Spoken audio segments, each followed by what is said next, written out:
This story is titled, How I Escaped My Sister's Shadow and Found Myself. Growing up, my sister Rose, 5 years older than me, made my childhood a minefield of emotional turmoil. From the moment I was born, her resentment toward me was painfully clear. For her, my arrival meant a permanent shift in the family dynamics. Diagnosed with ADHD early on, Rose's hyperactivity and impulsiveness often spiraled out of control. While my parents showered her with patience and understanding, I became the easiest scapegoat for her frustrations. From as far back as I can remember, Rose dominated the household. As a toddler, I'd sit quietly playing with my toys, only for her to storm in, grab them, and claim them as her own. I'd cry for help, but my parents would dismiss it with a quick, "She's just playing, let her be." The truth was, she wasn't playing, she was bullying. It became an unspoken rule that Rose could do whatever she pleased without consequence. Birthdays were supposed to be special, but for me, they became exercises in humiliation. One year, I was so excited to have my friends over for a party. I had spent days planning the games and imagining the laughter and fun. Instead, Rose threw a tantrum right before the party began, wailing about how she felt excluded. My parents, in their desperation to placate her, ended up involving her in every single activity. She clung to the spotlight while I was left in the background watching my special day slip away. The older I got, the worse it became. By age 6, her bullying had escalated beyond stealing toys and throwing tantrums. She started shoving me when no one was looking and biting me during arguments. These weren't minor spats. They were deliberate acts of aggression. Once, when I tried to sit on the couch to watch my favorite cartoon, she pushed me so hard that I hit my head on the coffee table. I ran crying to my parents, expecting comfort and justice, but all they said was, "You need to understand how hard it is for Rose. She doesn't mean to hurt you." Their words became a refrain. "She doesn't mean it. She can't help it. And you're the younger one. You need to be patient." But what about me? I was too young to understand favoritism, but I felt its sting in every interaction. No one seemed to notice how much I was shrinking into myself, how the constant dismissal of my feelings made me feel unworthy of love and attention. There were countless moments where I tried to fight back, but they only seemed to reinforce my role as the problem child. One Christmas, I received a beautiful art set, a rare gift that was just for me. I spent hours carefully painting a picture of a snowy landscape. When Rose saw it, she grabbed it from my hands and ripped it to shreds. "You think you're better than me?" she sneered. I ran to my parents, tears streaming down my face, clutching the torn pieces of my artwork. Instead of scolding her, they told me, "You should have shared it with her. She doesn't have many hobbies like you do." My small attempts to find joy were always overshadowed by Rose's disruptions. She didn't just want attention, she demanded complete control.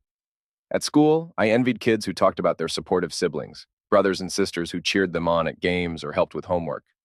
I longed for that bond, but with Rose, it was impossible. She didn't just resent me, she seemed to hate me for existing. By the time I turned 8, I started to realize that my parents' excuses for Rose were more than just favoritism. They were a way for them to avoid confronting the truth. They saw her as fragile, someone who needed constant coddling, and I was the collateral damage. They didn't see the bruises on my arms from her shoves or the way I'd flinch whenever she raised her voice. All they saw was a child who needed their protection, no matter how much harm she caused. Every night, I lay in bed clutching my stuffed bear, wishing for someone to notice me. I fantasized about running away, imagining a world where I wasn't constantly pushed aside or told to sacrifice my happiness for Rose's sake. But I was just a child, trapped in a cycle of neglect and overshadowed by a sister who couldn't or wouldn't see the damage she was causing. As Rose entered her teenage years, her behavior grew even more erratic, and the imbalance in our family dynamic deepened. Rose had trouble making friends, so my parents often organized playdates for her, hoping she'd find someone who understood her. But instead of helping, these gatherings became a new arena for her to assert control. I was often roped into these events, expected to mediate or keep her entertained when things went wrong. One time, my parents invited a neighbor's child over, a shy girl named Emily. I was thrilled, thinking I might finally have someone to play with who wasn't Rose.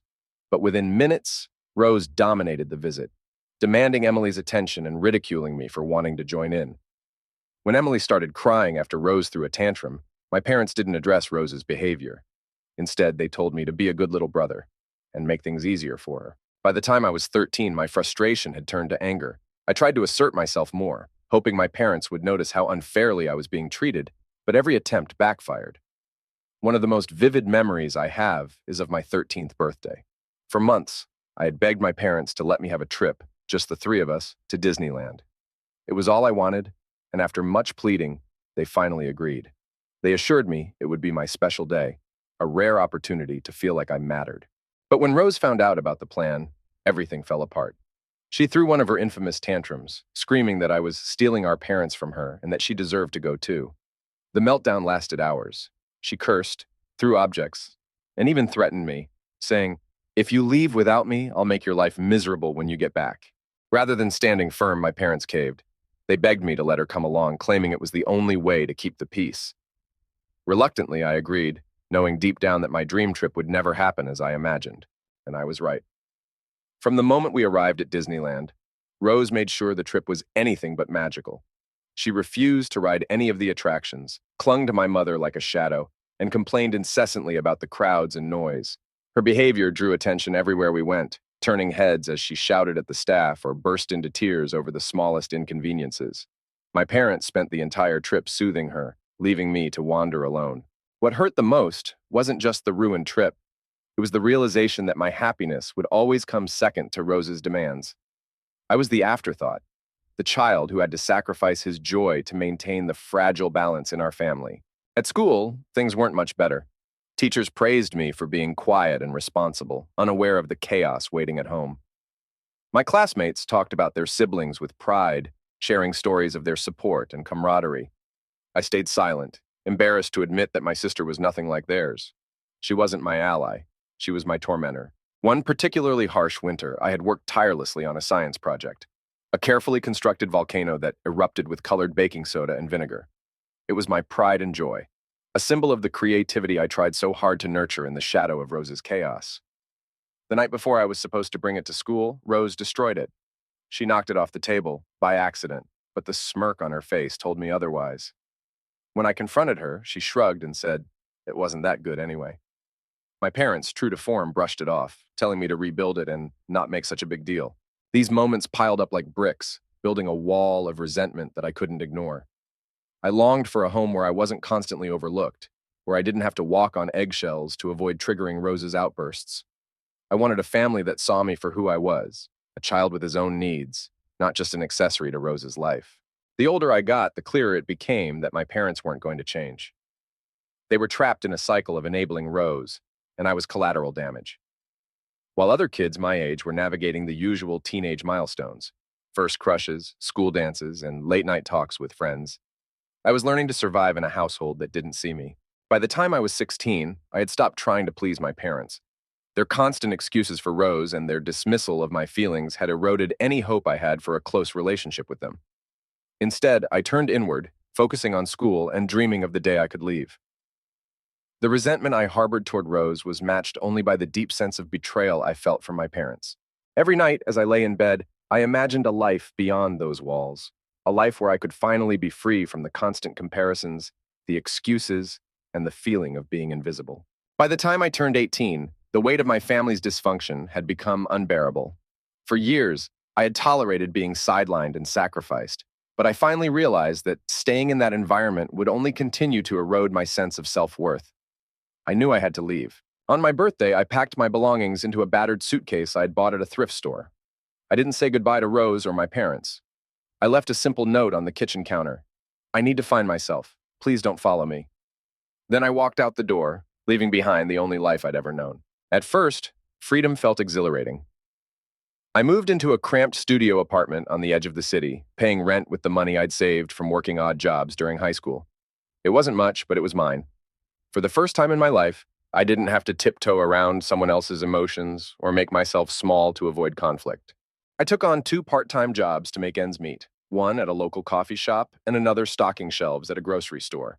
The work was exhausting, but it gave me a sense of purpose. Each paycheck felt like a victory, a reminder that I could stand on my own 2 feet. Despite the newfound freedom, the scars of my upbringing lingered. I carried a deep sense of inadequacy, the result of years spent in Rose's shadow. Socializing was hard. I often second-guessed myself in conversations, wondering if people saw me as invisible, just like my parents had. Making friends felt like an impossible task, but slowly, things began to change. At the coffee shop, I bonded with a coworker named Jake, whose easygoing nature made him approachable. He'd often crack jokes during our shifts, and one day, he invited me to a trivia night at a local bar. I hesitated, but his persistence won me over. That night, for the first time in years, I laughed freely and felt a sense of belonging. Jake introduced me to his circle of friends, a group of quirky, kind-hearted people who welcomed me without judgment. They didn't know my past, and they didn't care. For them, I was just me, not Rose's brother, or the forgotten child. Being around them felt like a breath of fresh air. Over the next few years, I started to rebuild my sense of self. I enrolled in community college, using a mix of scholarships and my hard-earned savings to pay for classes. Education became my refuge, a place where I could focus on my passions and envision a future that was entirely my own. I excelled in my studies, driven by a desire to prove, to myself, if no one else, that I was capable of great things. Still, the specter of my family haunted me. My parents occasionally sent letters, their words filled with guilt and longing. They wanted me to come home, to reconcile with Rose, but I couldn't bring myself to respond. Every time I saw their names on the return address, a wave of anger and sadness washed over me. How could they expect me to return to the same toxic environment that had driven me away? Rose's attempts to reach out were less frequent but equally complicated. She'd send messages through social media, often laced with vague apologies and casual mentions of her struggles. Part of me wanted to forgive her, to believe that she had changed, but another part of me couldn't forget the years of pain she had caused. As I navigated this new chapter of my life, I found solace in therapy. My counselor helped me unpack the trauma of my childhood and challenged me to let go of the guilt I carried. "You are not responsible for fixing your family," she told me. "You have the right to prioritize your own well-being." Those words became a mantra, a guiding light as I worked to heal. One of the most liberating moments came when I changed my phone number and blocked my parents and Rose on social media. It wasn't an easy decision, but it was necessary. For the first time, I felt fully in control of my life. Over time, I found joy in the small things. The warmth of a sunny day, the satisfaction of completing a challenging assignment, the laughter shared with friends over a board game. These moments, though ordinary, felt extraordinary to someone who had spent so long living in the shadow of chaos. Leaving home wasn't just about escaping Rose's toxicity. It was about discovering who I was outside of that environment. I realized that I wasn't weak for leaving. I was strong for choosing myself. 6 years had passed since I left home, and in that time I had built a life that was mine alone. I was living in a modest but comfortable apartment, working a steady job, and even considering pursuing a master's degree. I finally felt like I was in control of my own narrative. But just when I thought I had left the past behind, my parents reached out again, this time with an urgent plea. Their email arrived late one evening, its subject line stark and to the point, "Rose needs help." I hesitated before opening it, my stomach knotting with a mix of dread and curiosity. The message detailed how Rose's life had spiraled out of control. Her impulsiveness had led her to financial ruin, and she was now facing serious legal troubles. My parents were desperate for me to step in and help her. "Family sticks together," they wrote, as if those 3 words could erase the years of pain and neglect I had endured. They went on to explain that Rose was sorry for how she had treated me, and that this was a chance for us to rebuild our relationship. Their tone was pleading, almost manipulative, and it left me torn. Part of me wanted to ignore the message entirely, to preserve the hard-earned peace I had found. But another part of me, the part that still longed for my parents' approval, felt compelled to respond. I decided to meet them in person, more out of curiosity than a genuine desire to reconcile. The meeting was arranged at a small cafe near my old neighborhood. When I arrived, my parents were already seated, looking older and wearier than I remembered. Rose was there too, sitting between them with a hesitant smile that didn't quite reach her eyes. "Thank you for coming," my mother said, her voice filled with relief. My father nodded, his expression a mix of hope and apprehension. Rose was the first to speak. "I'm sorry," she said, her words awkward and rushed, "for everything I did to you. I know I made your life hard, and I wish I could take it back." Her apology felt hollow, like something she had rehearsed for their benefit rather than mine. I glanced at my parents, who were watching me intently, waiting for me to respond. "I appreciate the apology," I said carefully, "but you can't undo years of damage with a few words." My mother jumped in, her tone defensive. "She's been through a lot, you know. It's not easy for her." I took a deep breath, trying to keep my composure. "And what about me?" I asked. "Do you have any idea what it was like to grow up feeling invisible?" To always come second to Rose's needs? They exchanged uncomfortable glances, but neither offered an answer. It was clear they hadn't come to address the past. They just wanted me to help clean up Rose's mess. Rose shifted in her seat, her expression shifting between guilt and frustration. "I'm trying to change," she said quietly. "I just need some support." Her words might have moved me years ago, but now they felt like too little, too late. I had spent my entire life supporting her, often at the expense of my own well-being. I wasn't about to fall back into that role.